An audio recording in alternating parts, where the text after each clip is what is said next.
하나님 아버지, 오늘도 하나님의 말씀이 우리의 귀에 들리고 마음에 심기워지고 하나님이 자라나고 열매 맺게 하셔서 그 말씀이 우리의 삶을 바꾸고 하나님 앞에 한 걸음 더 가까이 나아가는 우리 모두가 되도록 도와주시옵소서.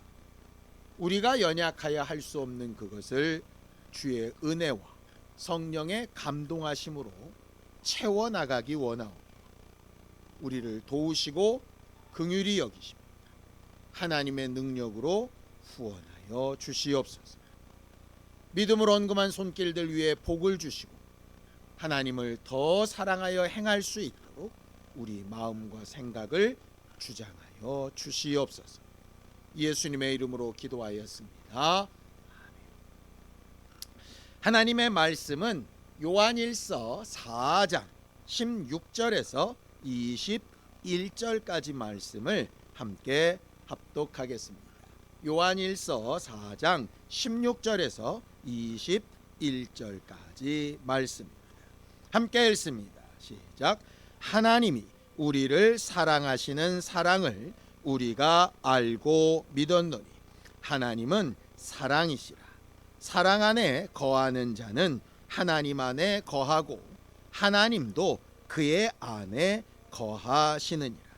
이로써 사랑이 우리에게 온전히 이루어진 것은 우리로 심판날에 담대함을 가지게 하려 함이니 주께서 그러하심과 같이 우리도 이 세상에서 그러하니라. 사랑 안에 두려움이 없고 온전한 사랑이 두려움을 내쫓나니 두려움에는 형벌이 있습니다. 두려워하는 자는 사랑 안에서 온전히 이루지 못하였느니라. 우리가 사랑함은 그가 먼저 우리를 사랑하셨습니다. 누구든지 하나님을 사랑하노라 하고 그 형제를 미워하면 이는 거짓말하는 자니 보는 바 그 형제를 사랑하지 아니하는 자는 보지 못하는 바 하나님을 사랑할 수 없느니라. 우리가 이 계명을 주께 받았나니 하나님을 사랑하는 자는 또한 그 형제를 사랑할지니라. 흔히 세상 사람들은 기독교를 사랑의 종교라고 이렇게 이야기를 합니다. 그럴 때마다 이제 우리가 항변하는 것은 기독교는 사랑의 종교가 아니다. 기독교는 은혜의 종교다. 뭐 이렇게 항변을 하지요. 그리고 그게 아주 굉장히 일반 사람들이 가진 것과는 차원이 다른 좀 좋은 지식이라고 이렇게 생각을 해왔던 것 같아요. 근데 이제 말씀을 계속 보다 보면 몇 가지 이렇게 의문이 드는 게 좀 있습니다. 뭐냐? 우리가 올 한 해 믿음으로 살아가는 삶이라고 하는 주제를 삼은 것처럼 적어도 우리가 신앙생활이라는 것 할 때에 가장 중심이 되는 게 믿음 아니겠어요? 믿음. 우리가 영생을 위해서 신앙생활을 하는데 영생을 위해서 가장 필요한 건 믿음이다고 이렇게 얘기를 하시거든요. 성경을 좀 볼까요? 히브리서 10장 38절입니다. 함께 읽습니다. 시작. 나의 의인은 믿음으로 말미암아 살리라. 또한 뒤로 물러가면 내 마음이 그를 기뻐하지 아니하리라 하셨느니라 라고 이렇게 얘기해요. 그러니까는 의인이라면 생명을 얻으려면 믿음이 있어야 된다라고 이렇게 이야기를 하죠. 그래서 우리가 살아갈 때 신앙생활이라는 걸 말하려면 믿음이라고 하는 게 가장 중요할 것 같아요. 그런데 우리가 굉장히 잘 아는 말씀이 있죠. 고린도전서 13장 13절 함께 읽어볼까요? 시작. 그런즉 믿음, 소망, 사랑 이 세 가지는 항상 있을 것인데 그 중에 제일은 사랑이다. 이렇게 되어져 있어요. 그러니까 믿음이 있어야 살 수 있는데 그 믿음보다 더 중요한 것이 사랑이래요. 결국 이 말씀 때문에 기독교를 사랑의 종교라고 얘기하는 거거든요. 그럼 도대체 이 말씀이 뭔가를 우리가 이해를 해야 기독교는 사랑의 종교네, 아니네, 은혜의 종교네, 믿음이 더 필요하네, 뭐 이런 얘기를 하지 않겠습니까? 물론 믿음도 소망도 사랑도 다 필요하다 이렇게는 말씀하셨어요. 근데 왜 그 중에 제일이 사랑이라고 하셨을까? 그래서 이제 오늘 사랑 얘기를 좀 하려고 그럽니다. 사랑이 뭘까요? 사랑. 우리는 다 사랑이라고 하는 걸 고백도 해본 것 같고, 또 들어본 것도 같고, 또 되게 많이 쓴 것도 같아요. 이런 얘기를 하더라고요. 이 세상에 존재하는 소위 문화, 음악이든 미술이든 예술이든 뭐든지 간에 자간에 살아가는 모든 것에 거의 대부분 목표가 되거나 표현하려고 하는 가치의 많은 부분이 사랑이래요. 그림을 봐도 사랑이고, 음악을 만들어도 사랑이고, 뭐 조각을 해도 사랑이고, 뭐 글을 써도 그렇고, 뭐 사랑이래요. 사랑. 그러니까 우리가 막 살아가는 동안에 뭐 사랑 뭐 이런 얘기를 되게 많이 쓰는데, 딱 그냥 대놓고 물어보면 우리가 그런 경우가 굉장히 많죠. 많이 말도 하고 듣기도 하고 막 그러는데, 사실 명확하게 그 뜻을 물어보면 알 것도 같은데 뭐라고 딱 정의해서 말하기 애매모호한 그런 거. 이게 사랑도 좀 그런 부분이 있는 것 같아요. 뭐 사랑 그러면 뭐 사랑은 오래 참고 뭐 이렇게 얘기하는 사람도 있고, 옛날 어르신들은 사랑은 뭐 눈물의 씨앗이다 뭐 이렇게 얘기하는 사람도 있고, 사랑이라는 게 도대체 뭘까? 그러니까 뭐길래 항상 있는 믿음, 소망, 사랑 중에 제일이 사랑이라고 얘기할까? 더더군다나 오늘 본문에서는 뭐라고까지 얘기하냐? 이렇게 얘기를 하세요. 요한일서 4장 8절입니다. 함께 읽습니다. 시작. 사랑하지 아니하는 자는 하나님을 알지 못하나니 이는 하나님은 사랑이십니다.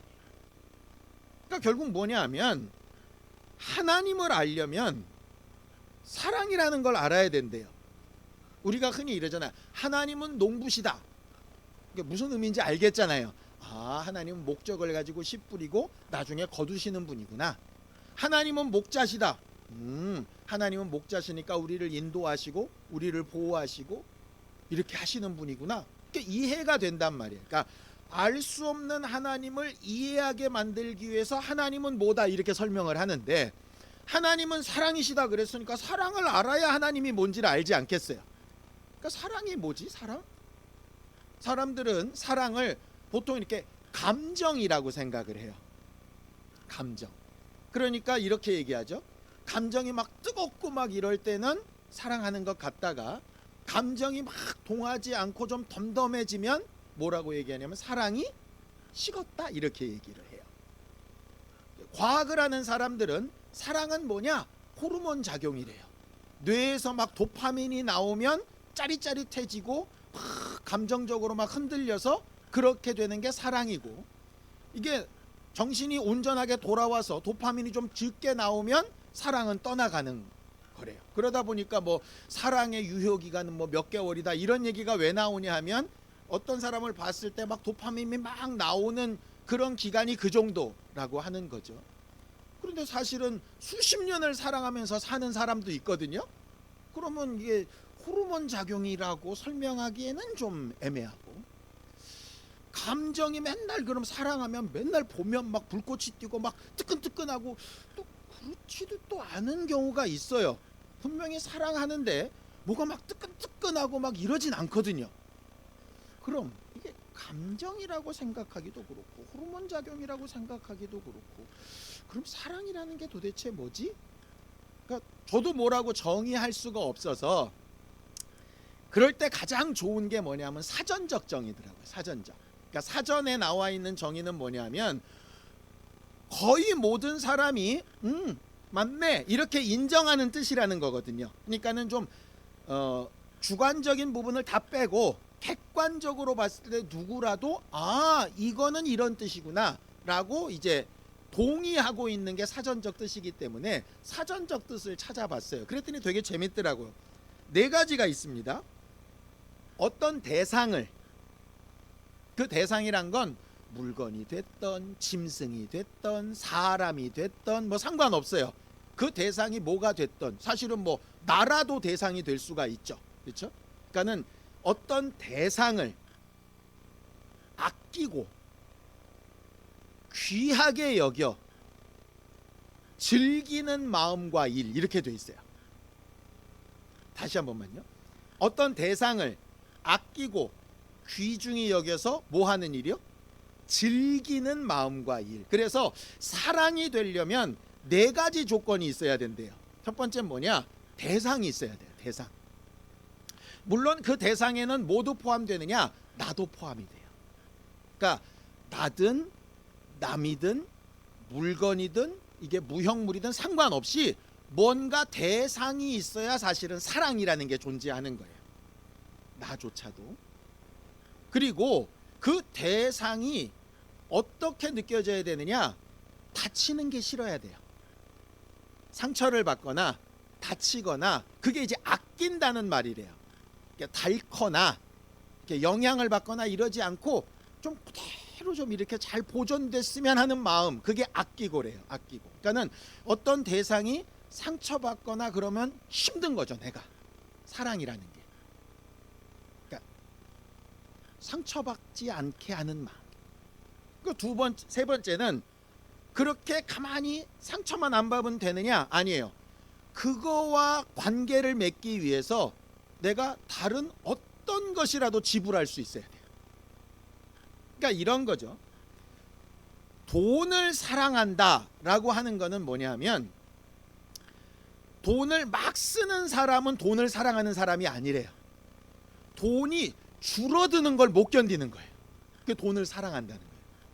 그러니까 돈이 이게 상처받는다는 게 막 사라지거나 없어지거나 이런 거거든요. 그러니까는 그런 걸 못 견디는 거예요. 또 돈을 위해서라면 어떤 것도 버릴 수 있어야 돼요. 그게 돈을 사랑하는 거예요. 그러니까 자식을 사랑하면 뭐예요? 자식이 다치는 일이 너무너무 싫은 거예요. 남이 어떻게 되든 상관없어. 내 자식이 안 다쳐야 돼. 그 마음이 있어야 사랑이고, 내 자식을 위해서는 모든 걸 다 버릴 수 있어야 돼요. 그래야 그게 사랑이에요. 이해가 되시죠? 말세에 자기를 사랑하고 이런 말이 있어요. 그러니까 자기를 사랑한다는 게 뭐예요? 내가 다치는 꼴을 못 보는 거예요. 남이야 죽든 말든 상관없어. 내가 안 다치면 돼요. 또 나를 위해서라면 뭐든 다 버릴 수 있어. 그게 이제 자기를 사랑하고 해요. 근데 네 번째 조건이 중요한데, 그렇게 하는데 즐기는 마음이라 그랬잖아요. 이게 즐기는 마음이 뭐지? 라고 했어요. 그러니까는 이걸 잘 보존하기 위해서, 이거를 위해서 어떤 것을 희생하거나 포기를 했음에도 불구하고 억울하지 않다는 거예요. 그러니까 손해본 것 같은 마음이 안 든다는 얘기예요. 그게 사랑이래요. 그러니까는 내가 지금 다른 사람이든, 예를 들어 내 남편이든 아니면 내 자식이든 아니면 내가 가지고 있는 어떤 물건이든, 이런 걸 내가 정말 사랑하고 있나를 생각하면 이 네 가지 질문하면 된다는 거죠. 내가 딱 사랑하는 어떤 대상이 딱 있나? 그냥 이거저거 그냥 다 그만해. 그러면은 이거는 사랑이라고 보기 어려워요. 그리고 그게 어쨌든 상처받으면 내 마음이 같이 아파야 돼요. 그게 사랑이에요. 아픈데 참 힘들겠다 정도가 아니라 내가 똑같이 당하는 것처럼 아파야 되는 거죠. 세 번째는 그걸 해결하기 위해서 내가 뭐를 해도 전혀 아깝지 않아야 되는 거예요. 해놓고 나서 다른 리액션이 없는데도 내가 억울하지 않아야 되는 거예요. 그래야 사랑인 거예요. 그러니까 이 네 가지 중에 하나라도 빠지면 이제 사랑에서 한 걸음 뒤로 물러난 거죠. 그래서 내가 사전적인 보면서 너무 재밌는 거예요, 이 내용이. 그래서 나는 뭘 사랑하며 사는 사람이지? 이런 걸 스스로 이제 물어보게 됐어요. 여러분들도 이번 주에 한번 해보세요. 내가 너무 이걸 좋아해. 예를 들어 나는 음악을 너무 좋아해. 그런데 정말 내가 좋아하는 건가? 아니면 진짜 사랑하고 있는 건가? 내가 하나님을 사랑합니다 라고 얘기를 하는데 내가 진짜 하나님을 사랑하고 있는 건가? 아니면 내 상황에 맞으니까 그냥 함께하고 있는 건가? 나는 내가 하는 이 일을 너무 사랑해. 정말 진짜 사랑하는 건가? 이게 생각해 보면 돼요. 그래서 이 사랑이라고 하는 말이 쉽게 그냥 감정적으로 휙 통해서 쓸 때도 있지만, 실상은 이 네 가지 조건을 완벽하게 충족할 때야 비로소 사랑이라고 하는 거예요. 그럼 뒤집어서 얘기해 봅시다. 하나님은 사랑이시다 라고 이렇게 얘기한다면 무슨 얘기예요? 하나님은 어떤 대상을 사랑하세요. 성경에 보면 아들을 사랑하시고 또 하나님이 세상을 사랑하셨다 이렇게 되어 있죠. 하나님의 대상이 분명해요. 하나님이 마귀를 사랑하진 않으세요. 죄를 사랑하지도 않으세요. 그렇죠? 하나님이 사랑하시는 거에는 대상이 분명히 있어요. 그리고 그 대상이 상처받고 힘들고 어려우면 하나님도 아파하세요. 성경에 곳곳에 나와 있어요. 그리고 하나님은 그 사랑하는 이를 위해서라면 목까지도 아끼지 아니하시느냐? 독생자인 아들도 아끼지 아니하세요. 그 아들을 내어주고서라도 하나님은 사랑하시는 게 있어요. 예수님도 자기 목숨까지, 자기 명예까지, 자기의 모든 억울함까지 이렇게 내어놓고서라도 사랑하시는 대상이 있어요. 그리고 그렇게 해놓고 나서 내가 저거 괜히 했다 이렇게 후회함이 없으세요. 그게 이제 하나님이 사랑이시라는 얘기예요. 그러니 하나님은 나를 사랑하셔 하는 걸 그냥 뜨끈뜨끈한 감정으로 여기지 않고 이 조건을 따라가다 보면 하나님께 받은 사랑이라고 하는 게 얼마나 대단한가 하는 걸 한번 다시 생각해 볼 수가 있게 되는 거죠. 그래서 이런 감정이나 이런 마음이나 이런 행동은 반드시 드러나게 돼 있어요. 이건 감출 수가 없는 거예요. 왜 그런 얘기 하죠? 재채기하고 사랑은 못 감춘다고. 맞아요. 사랑은 감출 수가 없어요. 사랑은 표현될 수밖에 없어요. 난 당신을 너무 사랑하는데 표현을 안 할 뿐이야. 이건 좀 이상한 말이에요. 왜냐? 그 사람의 변화나 상처에 내가 똑같이 느끼고 있고 그를 위해서는 뭐든지 내가 다 할 수 있고 그리고 거기에 대해서 내가 전혀 후회가 없는 삶을 살고 있는데 아무런 표현이 안 된다? 이건 좀 이상한 거예요. 하나님도 그래서 표현하시죠. 어떻게 표현하시냐? 이렇게 표현하세요. 요한일서 4장 9절입니다. 함께 읽습니다. 시작. 하나님의 사랑이 우리에게 이렇게 나타난 바 되었으니 하나님이 자기의 독생자를 세상에 보내심은 그로 말미암아 우리를 살리려 하십니다. 우리가 죄에서 저주에서 완전히 끝날 수밖에 없는 것을 아시고 아끼는 마음, 아픈 마음으로 자기의 아들까지 내어주시고 후회함이 없이 우리에게 대우하시는 게 하나님의 사랑이라고 이렇게 표현되어져 있는 거죠. 그래서 우리가 믿는 믿음이라고 하는 게 뭐냐? 뭐 말씀을 믿는다 뭐 많이 하는데 예수 십자가의 공로를 믿는다 이렇게 얘기하는데 사실 그 근원을 계속 따라가다 보면 결국은 뭘 믿는 거냐? 아, 하나님이 나를 이만큼 사랑하셨구나 라고 하는 걸 믿는 거예요. 그래서 의인은 믿음으로 사는데 그 믿음이 뭐냐? 하나님의 사랑을 믿는 거예요. 그래서 사랑이 존재하지 않으면 믿음도 사실은 존재할 수가 없어요. 그러니까 이런 경우죠. 참 재밌어요. 당신이 나를 믿게 해줘야 당신을 사랑하지. 이게 맞는 답 같은데 사실은 순서가 뒤바뀐 거죠. 사랑하니까 믿어지는 거예요. 그 사랑을 믿는 거죠. 저 사람은 나를 대신할 다른 가치가 없어 라고 믿는 거예요. 그러니까 믿음은 사랑을 믿는 거예요. 믿어지니까 사랑하는 게 아니고 사랑하니까 믿는 거죠. 그래서 믿음, 소망, 사랑이 항상 있는데 그 중에 제일이 왜 사랑이라고 얘기하느냐? 하나님이 사랑하신 게 먼저이기 때문에. 그래서 우리가 알려고 하고 확실히 체험하려고 하는 것은 하나님이 나를 어떻게 사랑하시는가 하는 거죠. 자, 요한일서 4장 16절입니다. 함께 읽습니다. 시작. 하나님이 우리를 사랑하시는 사랑을 우리가 알고 믿었노니 하나님은 사랑이시라. 사랑 안에 거하는 자는 하나님 안에 거하고 하나님도 그의 안에 거하시느니라. 하나님이 우리를 사랑하셔서 아끼고 아까울 것이 없게 독생자를 내어주시고 즐거워하시는 목적이 뭐냐? 어떻게 할 때 그 하나님의 그 기쁨이나 그 즐거움이 극대화되느냐? 오늘은 우리와 함께 거하실 때라는 말이에요. 거하실 때. 연애해 보면 알잖아요. 연애하면 헤어지기 싫죠. 헤어지기 싫으니까 얘네 집 갔다 쟤네 집 갔다 왔다리 갔다리 하죠. 그러면서 결과적으로 마지막 선택하는 게 뭡니까? 함께 살자 이렇게 되는 거죠. 왜? 떨어지기 싫으니까. 그러니까 사랑의 마지막 끝이 뭐냐면 함께 거하는 거예요. 그러니까 함께 거하는 것을 위해서 뭐까지도 표현하느냐? 전부 다 포기하느냐? 자기 공간도 포기하고 자기 삶의 방식도 포기하고 물질도 포기하고 자기가 지금까지 해왔던 여러 가지 취향까지도 사실은 포기를 해요. 왜? 사랑하니까. 그거를 예수님은 뭐라고 얘기하시느냐? 내 말이 너희 안에 거하고 너희가 내 안에 거하면 함께 이렇게 살게 되면 내가 뭐까지 하느냐? 이렇게 얘기하십니다. 요한복음 15장 7절이에요. 이게 이 말씀이더라고요. 함께 읽습니다. 시작. 너희가 내 안에 거하고 내 말이 너희 안에 거하면 무엇이든지 원하는 대로 구하라. 그리하면 이루리라. 자꾸 이게 거한다는 게 뭐냐? 말씀대로 행하고 뭐 이렇게 얘기하는데요. 거한다는 얘기가 뭐냐 하면 사랑하면 함께 거하는 거예요. 사랑해서 함께 거하면 뭐가 없냐? 아까울 게 없는 거예요. 그래서 뭐든지 구해 다 들어줄게 이거예요.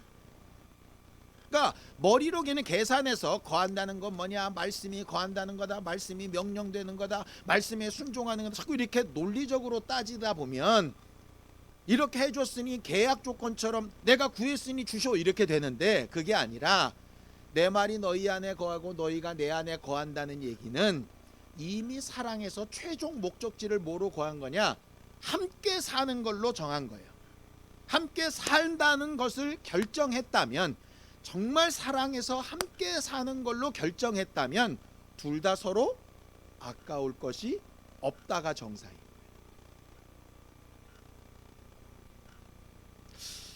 많은 사람들이 결혼이 좀 부담스럽다는 얘기를 합니다. 아이를 낳는 건 너무너무 큰 짐을 지는 것이라고도 얘기를 합니다. 뭐 이해가 됩니다. 실제로 나 혼자 살기도 버거운데 누구랑 같이 산다는 게 얼마나 불편하고 어려운 일이라는 거 우리 잘 압니다. 사랑하지 않는 상대랑 함께 사는 건 대단히 힘들고 괴로운 일입니다. 언제 알 수 있냐? 저 군대 생활 해봐서 알아요. 전혀 사랑하지 않는 사람들과 전혀 원하지 않는 환경에 함께 이렇게 두드려 박아 놓으니까 별의별 일이 다 많아요. 여기서 빨리 뛰쳐나오고 싶지 절대로 함께 하고 싶지 않아요. 왜냐? 사랑하지 않는 상태에서 함께 거하는 것만큼 지옥은 없어요. 그렇거든요. 근데 그렇게 거하는 것도 힘들어 죽겠는데 그 사람을 위해서 내가 희생을 한다고요? 말도 안 되는 소리죠. 근데 이 세상에서 내가 어느 누구와 사랑을 하고 사랑해서 함께 거하고 거하면서 희생을 하고 희생하는데 억울하지 않고 이런 걸 경험할 수 있는 유일한 조건이 뭘까를 봤더니 결혼이에요. 그리고 그런 것이 가장 자연스럽게 표현되는 관계가 뭘까를 봤더니 부모 자식 간의 관계. 그래서 하나님께서 가정을 귀히 여기시고 또 자녀 사랑하는 것을 아주 거의 천륜처럼 이렇게 나오도록 하신 것 같아요. 물론 요새는 세상이 너무 악해서 자기가 낳은 자식보다도 자기를 사랑해서 오락하다가 귀찮게 한다고 애를 죽이고 뭐 이런 말도 안 되는 상황이 벌어지죠. 뭐냐면 대상이 틀렸기 때문에 그래요. 사랑을 하기는 하는데 대상이 틀린 거죠. 결혼이 너무 힘들어요. 누구한테 힘든 거냐? 나한테 힘들고 나한테 손해가 되고 내가 안 기뻐. 그러니까 나를 위해서는 다 필요 없다. 이게 되는 거예요. 그게 결과적으로 말세에 자기를 사랑하고가 첫 번째에 나오는 이유예요. 그러니까 결혼 안 하면 나쁘다 뭐 이 얘기를 하고 있는 게 아니고요. 결과적으로 하나님이 우리에게 보여주신 사랑을 경험하고 체험하기 위한 가장 좋고 효과적인 환경이 그런 비유가 가정생활이라고 하는 거죠. 그래서 가정생활을 하면서 이 부분을 사실 훈련해 나가야 하는 거예요. 우리가 죄가 없는 정상적인 상태였다면 이게 너무나도 자연스러울 거예요. 마치 에덴 동산에 아무것도 안 입고도 부끄러워하지 않고 하나님과 함께 거하는 게 전혀 부담스럽지 않고 하나님이 동산에 나타나셨는데도 전혀 피하지 않고 할 수 있었던 이유는 너무 사랑하는 관계에 있었기 때문이거든요. 근데 사랑하는 대상 둘 사이에 뭐가 하나 딱 껴요. 그걸 뭐라고 부르죠? 남자와 여자가 사랑하고 있는데 그 중간에 뭐가 하나 껴요. 우리는 그걸 무슨 관계? 삼각관계. 그러니까 내가 이 사람을 사랑하는데 이 사람 말고 더 상처받는 게 싫은 대상이 생기거나 이 사람 말고 더 아까운 것이 없이 줄 수 있는 사람이 생기거나 아니면 이 사람한테 하는 게 본전 생각이 나고 딴 사람한테 하는 게 딴 대상한테 하는 게 훨씬 즐겁고 기쁜 상황이 생긴 상태를 뭐라고 부르냐면 삼각관계라고. 그거를 성경은 뭐라고 부르냐면 한마디로 죄라고 부릅니다. 아담과 하나님 사이에 뱀이 들어와서 그들의 관심이나 아끼는 대상을 뺏어가면 그게 죄인 거죠. 그래서 이런 말씀하시는 거예요. 예수께서 그렇게 사랑을 강조하고 자신의 책무와 의무를 강조하시며 부모를 공경하라고 하셨던 그 하나님이 나보다 네 부모를, 형제를, 자식을 더 사랑하면 합당치 않다, 이런 말씀 왜 하셨을까? 결국 사랑이라고 하는 게 더한 것이 들어오면 이미 이 앞의 사랑은 깨졌다. 그게 내가 됐든 물질이 됐든 친구가 됐든 환경이 됐든 결과적으로 함께 거하고 함께하는 일에 모든 최선이 더 되어야 그게 사랑하는 것인데 그것이 어그러진 순간 죄가 들어왔고 죄가 들어온 순간 하나님과의 관계가 어그러져 버린 거죠. 어그러진 상태의 죄인이 정상적인 상태로 돌아가려면 쉽겠습니까? 어렵겠습니까? 한번 깨지고 틀어진 관계가 다시 정상적으로 돌아가는 것이 쉽겠냐 이 말이죠. 그것은 훈련을 통해서 우리가 배웠던 것처럼 말씀으로 검증받고 회개하고 다시 방향을 재설정하고 교정하고 훈련해 가면서 계속 맞춰가야 되는 거예요. 그래서 오늘 제가 설교 제목을 형제를 사랑합시다 이렇게 감히 붙일 수가 없어서 제목을 뭐라고 붙였냐면 형제를 사랑해 봅시다 라고 말씀합니다. 하나님을 사랑해 봅시다. 제가 설교를 준비하다가 하나님 사랑합니다 라고 얘기를 담대하게 못하겠더라고요. 그래서 하나님, 정말 하나님을 제대로 사랑하고 싶습니다 라고 고백하는 게 더 정직하겠다는 생각입니다. 결국 하나님께서 우리에게 베푸신 사랑을 제대로 알고 받았다면 하나님과 함께 거하는 일이 무엇보다도 더 나은 일이라고 하는 것을 분명히 알게 되겠죠. 자, 우리가 좋아하는 사람, 소위 사랑한다고 여겼던 사람과의 관계도 살아가다 보면 삐걱하기도 하고 어그러지는데 처음부터 별로 마음에 안 드는 사람, 심지어 성경에 말하는 것처럼 원수처럼 여겨지는 사람을 도대체 어떻게 사랑할 수 있을까? 어렵잖아요. 아니, 원수를 사랑하는 말이 그냥 미워하지 마라, 해코지하지 마라, 그 정도의 사랑이라면 내가 그래도 이빨을 악물고라도 좀 해보겠는데 아까 말한 대로 그를 아끼고 그에게 아까울 것이 없고 그렇게 막 희생하는 게 너무 즐겁고 어떻게 그렇게 하냐고. 억지로 하기도 힘들어. 이게 말이 되나? 말이 안 되죠. 그런데 오늘 성경에 보니까 이런 말씀이 있어요. 처음엔 이게 무슨 말 뜻인지 몰랐어요. 요한일서 4장 17절입니다. 함께 읽습니다. 시작. 이로써 사랑이 우리에게 온전히 이루어진 것은 우리로 심판날에 담대함을 가지게 하려 함이니 주께서 그러하심과 같이 우리도 이 세상에서 그러하니라. 이게 주께서 그러하심과 같이 우리도 이 세상에서 그러하니라가 뭔 말이지? 이걸 이제 다시 찾아봤더니 이 내용이더라고요. 마지막 심판날에 담대하기 위해서 우리는 어떻게 해야 되느냐? 절대로 담대할 수 없는데, 왜냐하면 하나님이 우리를 사랑하신 것처럼 사랑하기가 힘들고 거의 불가능하기 때문에 사랑이 온전히 이루어지지 않으면 두려움이 있고, 두려움에는 형벌이 있어서 우리는 마지막 심판 때 절대로 자유할 수 없는 존재들인데, 어떻게 하면 그게 가능할까? 예수께서 하신 것처럼 하면 가능하다, 이 얘기예요. 주께서 그러하신 것처럼 세상에서도 그러하리라. 그래서 예수께서 어떻게 하셨나를 생각해 봤더니 이렇게 되셨더라고요.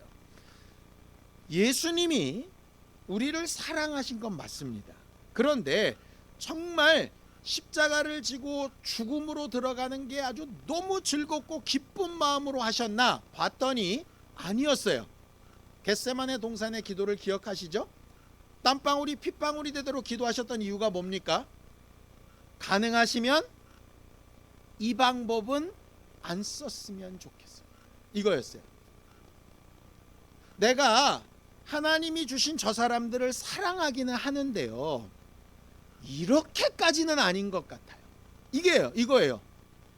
그러니까 하나님의 아들 독생자인 예수님도 육체를 입고 이 땅에 계실 때에는 이렇게까지 할 필요가 있을까? 라는 생각이 드셨다는 거죠. 우리가 원수에게, 혹 싫어하는 사람에게, 좀 부담스러운 사람에게, 아니면 사랑하기 좀 버거운 사람에게, 아니면 별로 관심이 없는 사람에게, 심지어는 내가 정말 사랑했었는데 이제는 본전 생각이 나는 사람에게 그 사랑을 하라고 하시는데 뭐 이렇게까지 할 필요가 있을까라는 생각이 들 수 있잖아요. 근데 그때 어떻게 하셨느냐? 예수는 계속 답이 나올 때까지 땀방울이 핏방울이 되도록 밤새도록 기도하신 거죠.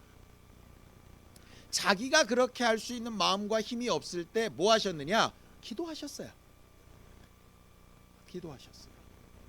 그리고 십자가의 마지막 죽으실 때도 이런 얘기를 하시죠. 나의 하나님, 나의 하나님, 어찌하여 나를 버리십니까? 그 원래의 말뜻은, 하나님 이렇게까지 할 만큼 저들을 사랑하십니까? 이럴 만한 가치가 있습니까? 라고 하는 외침이에요. 그러니까 결국은 예수님은 마지막 순간까지 십자가에 달려 죽어가면서까지도 이 부분이 잘 해결이 안 되셨어요. 이게 좀 제가 너무 함부로 말하는 건지 모르겠지만 예수님의 언행을 보면 그렇다 이 말이죠. 근데 맨 마지막에 내 영혼을 아버지 손에 부탁합니다, 이 말씀을 하시면서 그 전에 하셨던 모든 말씀들을 이렇게 집대성해 보면 무슨 얘기냐? 이런 거예요. 내가 죄인인 저 사람들을 위해서 이렇게까지 하는 건 내가 잘 이해가 안 되는데,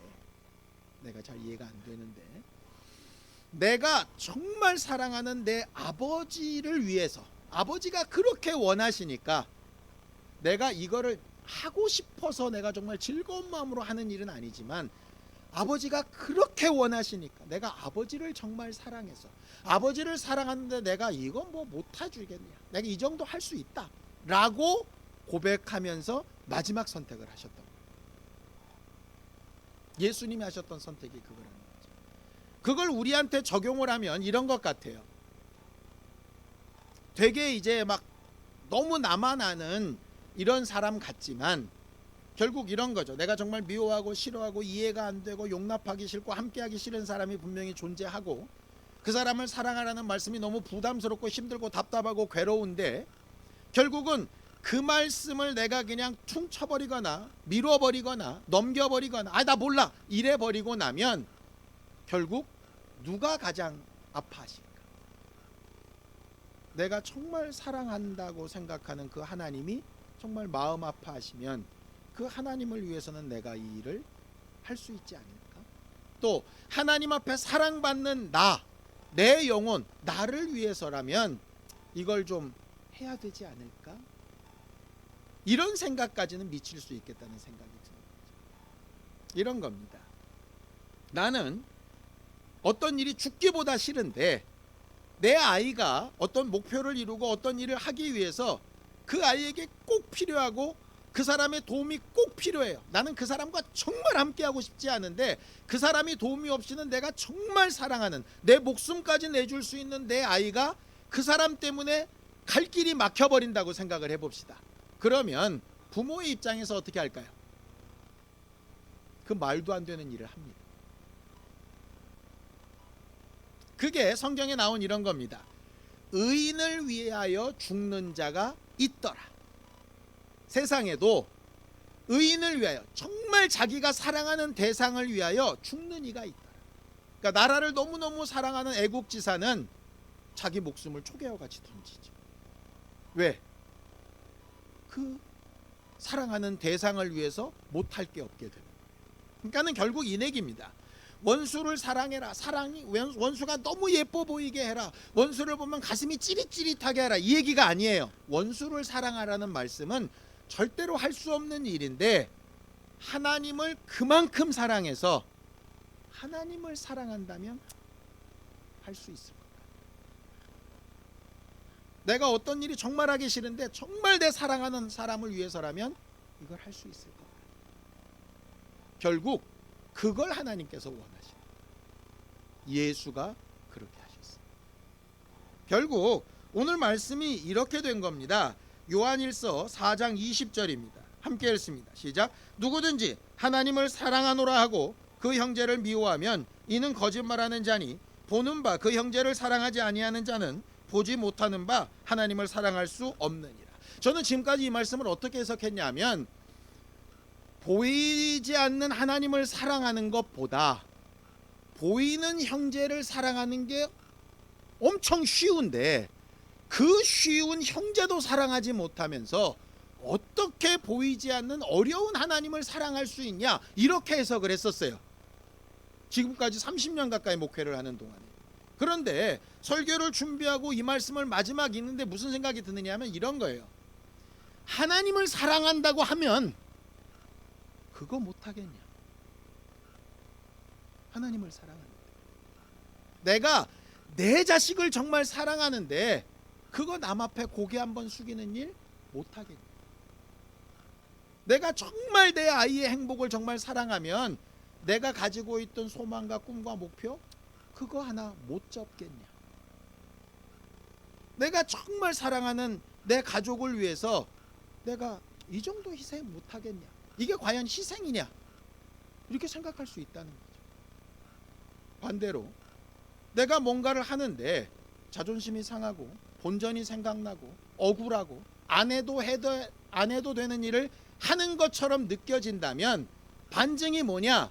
나는 거기에 연관된 그 대상을 뭐하고 있지 않다? 사랑하고 있지 않다죠.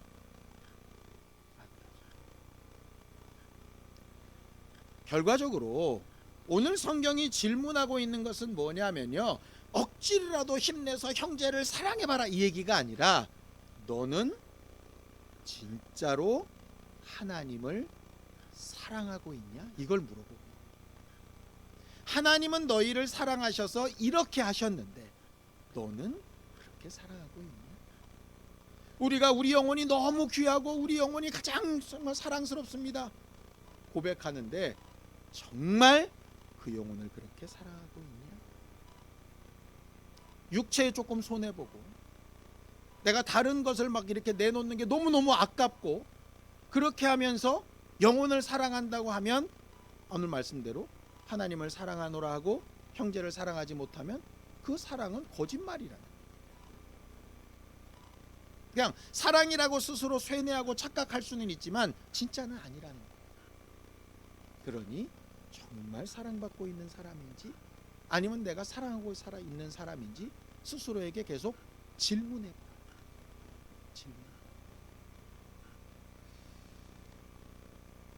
어려울 수 있는데 어찌 보면 되게 단순한 말씀 같아요.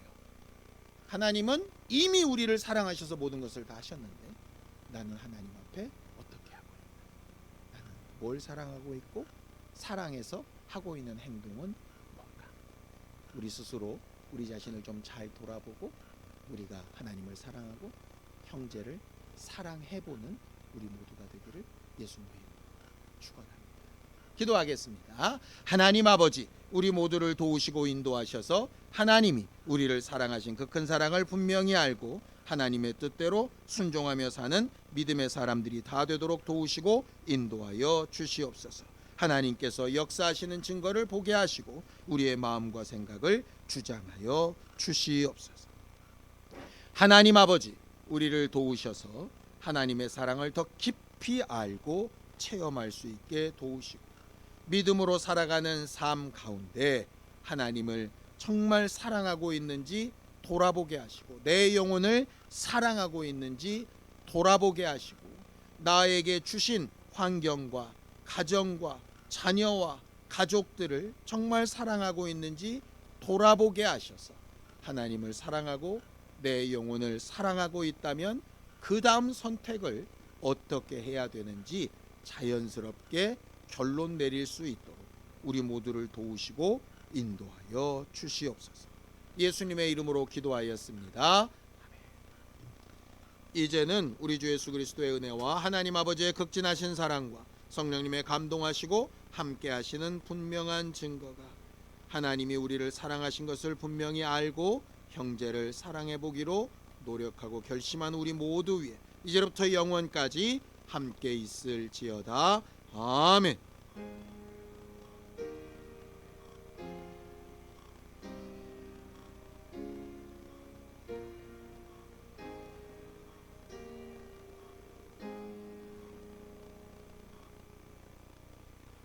이번 한 주간 하나님을 더 많이 사랑해 보는 우리 모두가 되길 바랍니다.